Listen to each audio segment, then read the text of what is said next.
Now that we have rules allowing microcredit companies to come in, these companies rush in to take care of the meso loan, the middle part of it, as opposed to the micro loans, which we are more interested in here. Yeah? Some figures. No, I don't have, at least, very official figures on the scale of microfinance in China.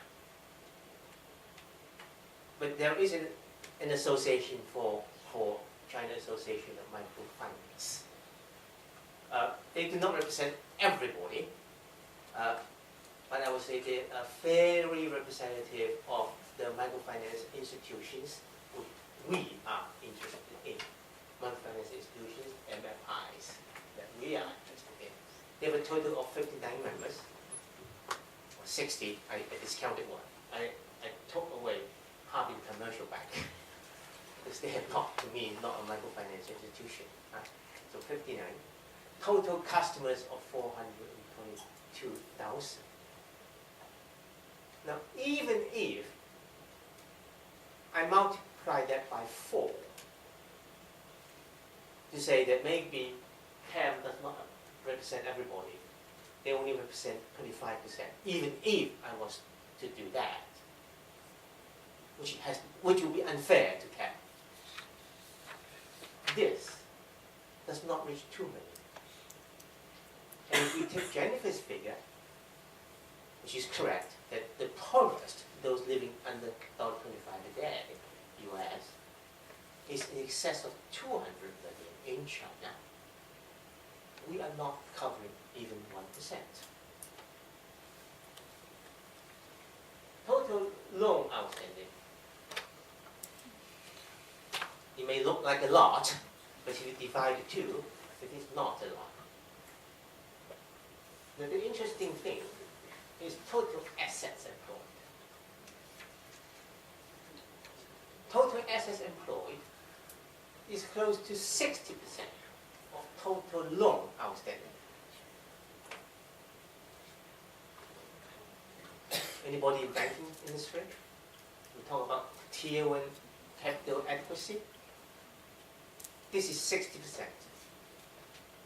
Some banks, the international banks, who were in trouble last year, hardly reached 6%. They're better now. What I'm illustrating is the very limited capital we have in microfinance in China is not being employed efficiently.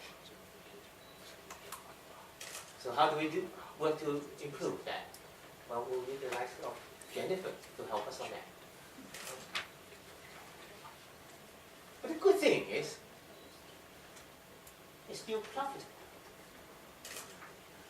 It's still sustainable as one main condition for social enterprises. But then again, we argue back and say, it is profitable because we only count from these members.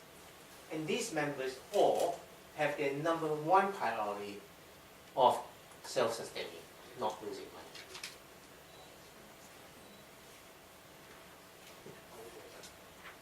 Are we all right now? Yep, okay. Now, legislative environment. What are the laws for microfinance in China? Not much.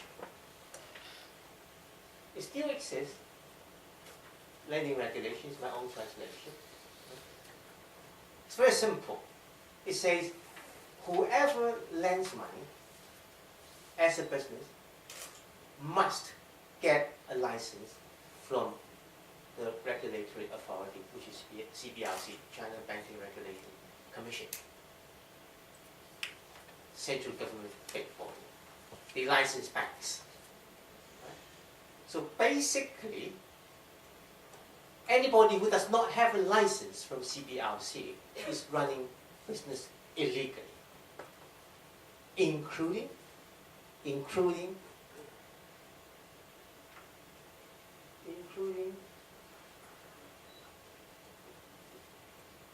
these, and including this. This is a government organization, it's a government organization, but the lending part of it is arguably illegal because it does not have a license from the Banking Regulatory Commission. There are talks that there will be a money lenders ordinance ready to the table, which will allow these so-called illegal operations to become legal. But we don't have a timetable yet. We hope to see it in the next 2-3 years, but who knows. Another piece to note is on these microcredit companies, which is now dominating the microfinance activities in China. They are not allowed to take deposits. Now, if we go back to Burmese Bank, a successful example, we are hoping that deposits will be able to serve the capital needs of the lendings. Right? But these companies are not even allowed to start doing that, let alone how well they perform. And rich banks have restricted shareholding requirements. I try to make it simple. Rich banks, I would say, the capital requirement for rich bank is quite level, right? Maximum is 3 million RMB. But the shareholding requirement says that unless you are a bank, a licensed bank, individuals or companies cannot have more than 10% shareholding. So if I was one of those NGOs and I want to promote a village bank, I'm not a bank, and therefore maximum shareholdings I can have is 10%. I need to package another group of people, each holding 10% interest. And then I will also need a bank to support me, to form a consortium to start a rich bank business. Now, the difficulties are to get a group of like-minded people to do that. The second big problem is, if you can interest a licensed bank to help you, the bank can probably easily say, but why do I need you? Why can't I do it myself? Like Hong Kong Bank. Hong Kong Bank, at least from what I know, started off talking to people who are interested in doing microfinance bank or village bank. But they quickly came to the conclusion that why bother? It's only 3 million. Petty money for me, let me do it myself. So went off, did it themselves, but again, went into the master law, the business law, as opposed to true microfinance. We are not interested. Many other problems, but a few ended up. What I needed in China, I say, is money lenders ordinance, which legalizes people who are lending. In China, say like the China Property Foundation for Property Alleviation, they're saying that, oh, don't look at these lending regulations and say that we're illegal. Look at our legal existence as an NGO, right? So close a blind eye on the illegal side, only look at the legal side.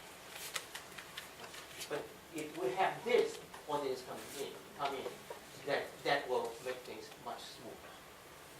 The second point I highlight is to have the ability of MMIs to offer savings, insurance, and other services.